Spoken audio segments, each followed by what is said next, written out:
Aside from finding the right people to begin with, actually training them to do the job the way that you want it to be done is not only one of the most challenging things that we do as small business owners, but it's also one of the most important. And the last time that I posted on my Facebook and my Instagram asking you guys for suggestions on what to make a video about, I had several of you guys ask me to share my tips for training your team of pet sitters and dog walkers. So that's exactly what we're going to talk about in today's video. I am sick right now, so I'm going to do my best to cut my sniffles and my sneezes out of this video before I post it. And if you guys want to show me a little bit of love for still making a video even when my head is pounding and I can't breathe, make sure to hit that subscribe button and share your training tips down in the comments below. The first tip that I have for you guys is to create a written training plan. This is something that I see a lot of businesses overlook, myself included the first few years. And I can tell you that if you don't have a written plan to follow, you will end up forgetting something along the way, and it will make you and this job look disorganized and unprofessional to your new team members. They want to know what is coming next. They need to know what to expect at all times from you and your business and this new job that they have just accepted. So if you can have a written plan for you to follow and for them to check the boxes off on as you go through all of this together, it'll make both of you feel a lot better. I talk a lot about the importance of getting everything in writing before you start making your very first hires in my positive hiring course. If you're new to hiring pet sitters and dog walkers, or maybe you're thinking about hiring and you haven't started the process yet, I would highly urge you to check out my hiring course. You can go to dougthedogguy.co/hiring course. You can see all about it and enroll there at any time. My second big tip for training your team of pet sitters and dog walkers is to follow Alex Hermosi's 3 Ds of training. The 3 Ds of training are document, demonstrate, and then duplicate. This means that you first need to document exactly how you want things to be done. Again, going right back to that first tip of getting everything in writing before you start hiring your first employees. Then you train them on this document, and then you demonstrate it for them. You show them exactly what is supposed to be done and have them watch you, and then they duplicate it and you watch them and critique them as they go through the steps. Again, the 3 Ds to training are document, demonstrate, and then duplicate. And I will put the link to Alex Hermosi's blog post where he talks about this more in detail down in the description below. And all of the other links to everything that I will talk about in this video will also be in the video description. My third tip for training your pet care team is to remember that training is about equity. It's not about equality. Everyone on your team needs to have the same knowledge, but not everyone is all starting off on the same base. Some people are going to come into your team having much more knowledge about pet care than other hires will have. So you need to meet people where they're at and then raise them up so that everyone is on the same level playing field. This can be hard to do because you don't always know everybody's knowledge base when they are first coming onto your team. And you do want to make sure that everyone is doing everything the exact same way, or your clients will view your business as inconsistent. So that begs the question of how do you ensure that you can meet people where they're at and raise them all up to an equal level playing field? Well, you do this through testing. I would highly encourage you to have all new hires take a quiz that will allow you to get a read on their base level knowledge.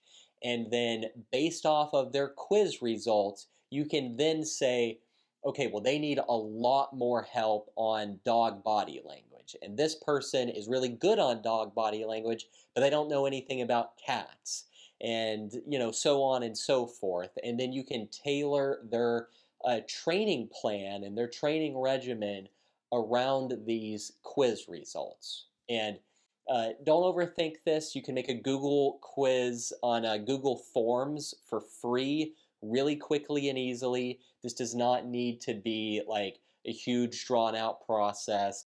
While we're talking about training based off of equity, something else that you need to keep in mind here is that everyone learns differently.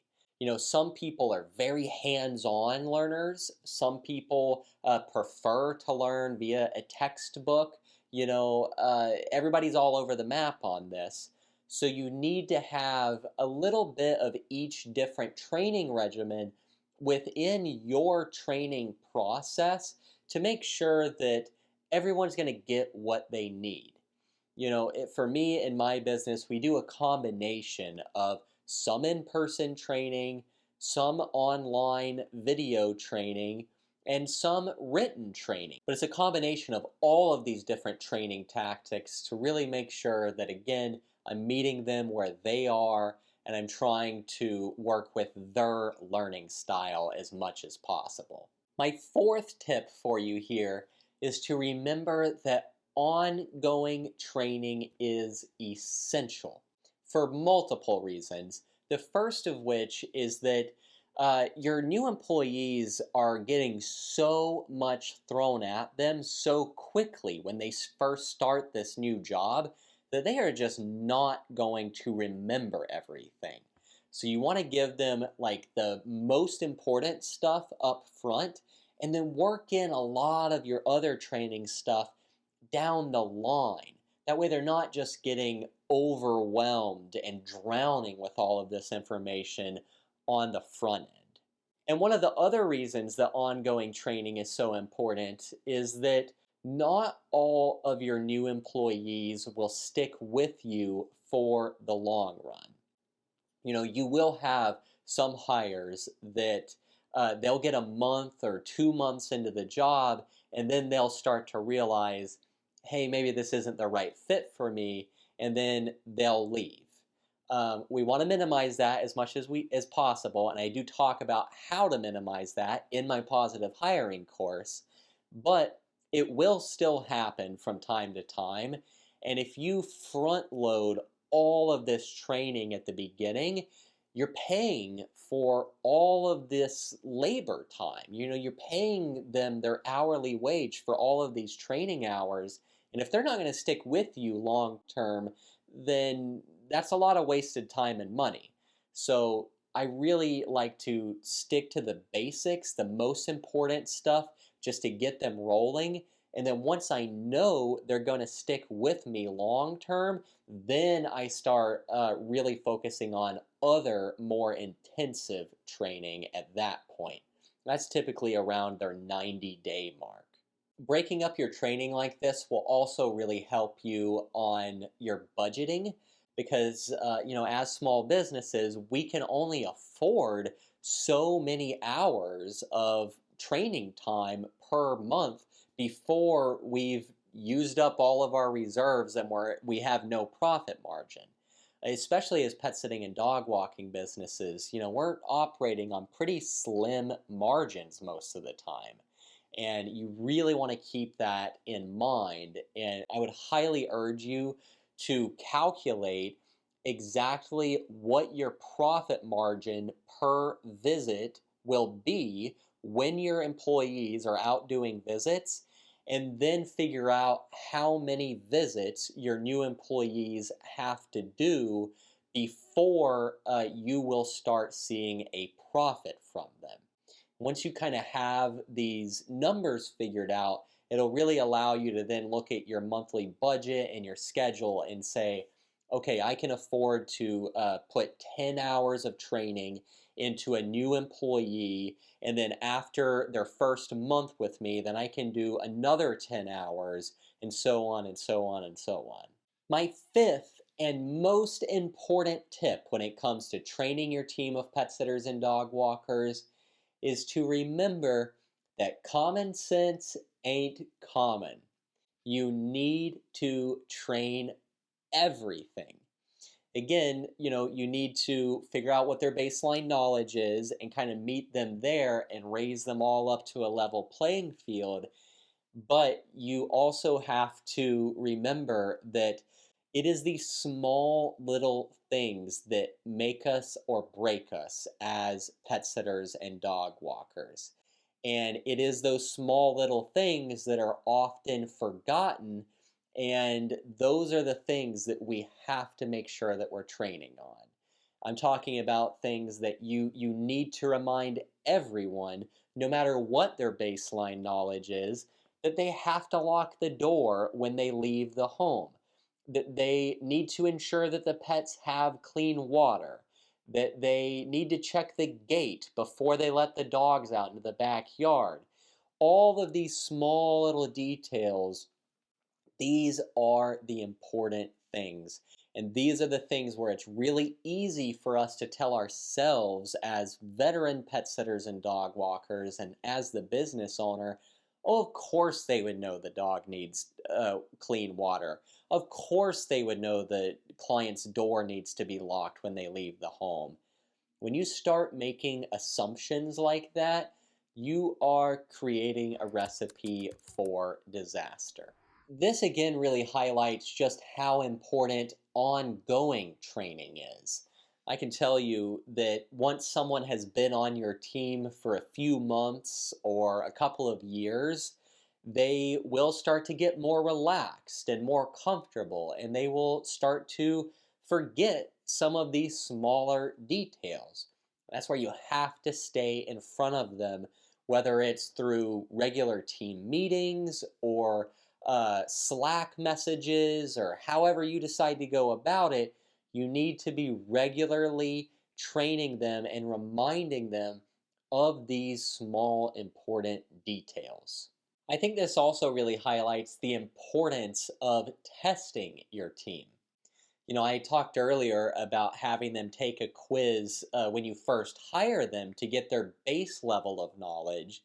But then you should also have them take a quiz after they've finished their initial training before they start doing visits on their own to really make sure that they uh, got all the information that they needed and that it sunk in and that they remember it. And then you should have them take ongoing quizzes every few months afterwards, again, to just really make sure that they remember what they need to remember. And it shows you what you need to be focusing on your reminders to your team and your ongoing training. I could literally talk about training your team all day long. I could tell you some of my horror stories, some of my success stories. I've seen it all over the last 10 and a half years, and I've tested and tried it all over the last 10 and a half years. So if you would like to hear more of my tips, again, go check out my positive hiring course. I talk about everything that you need to know to go from being a solo pet sitter and dog walker to a team leader in that hiring course. You also get access to a private Facebook group for ongoing support on top of all of the pre-recorded content that you get within the course. And just to wrap this video up, I will also tell you that I highly encourage you to use Time to Pet for your pet sitting and dog walking team. And this ties into this discussion about training because you can create a field within Time to Pet called visit instructions. And then you can create a numbered list, step 1, step 2, step 3, etc., on exactly what they are supposed to do at each client's home. This goes right along with training, where we need to train them on the overall generality of how to do the job, but then each individual client is going to have their own unique instructions and weird situations and whatever, and you can really highlight those more specific training things on Time to Pet, in writing for them to see while they are at those clients. So if you're ready to sign up for Time to Pet, you can go to timetopet.com/Doug, and you can save 50% off of your first 4 months. Again, that's timetopet.com/Doug to save 50% off of your first 4 months. Sorry for doing so many plugs in this video. I try not to do a lot of plugs in my videos, but I couldn't talk about training without talking about my course, my coaching, and Time to Pet. It all just kind of goes together so seamlessly. So I apologize for all the plugs. Thank you for sticking through me with my sick, nasally voice, and I appreciate you guys. Let me know what you would like to see in future videos. I do post videos here on the Doug the Dog Guy channel every Wednesday. So with that, I'm Doug the Dog Guy, reminding you to stay positive.